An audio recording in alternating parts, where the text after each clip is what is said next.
Hello, and welcome to another episode of Jew Talk. Today we're going to be discussing the one and only Mr. Steven Spielberg.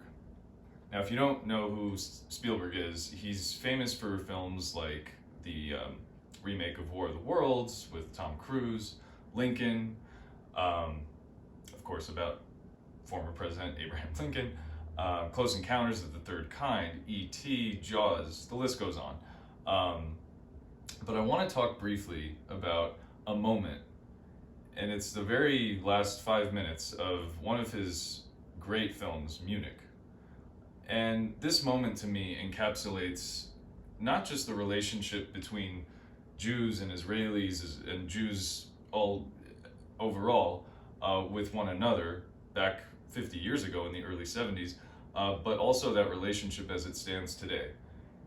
Because I've seen this play out numerous times. And so the scene is basically this. Avner, the hitman, says to the Mossad chief, Ephraim, he says, what have we accomplished, right? For every person we've killed, now we've created more being more terrorists.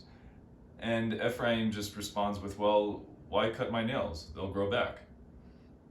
And by the end, their last exchange of dialogue is Avner saying, hey, isn't it written somewhere that Jews must, invite each other to each other's homes and break bread and have Shabbat dinner? Come, let me host you.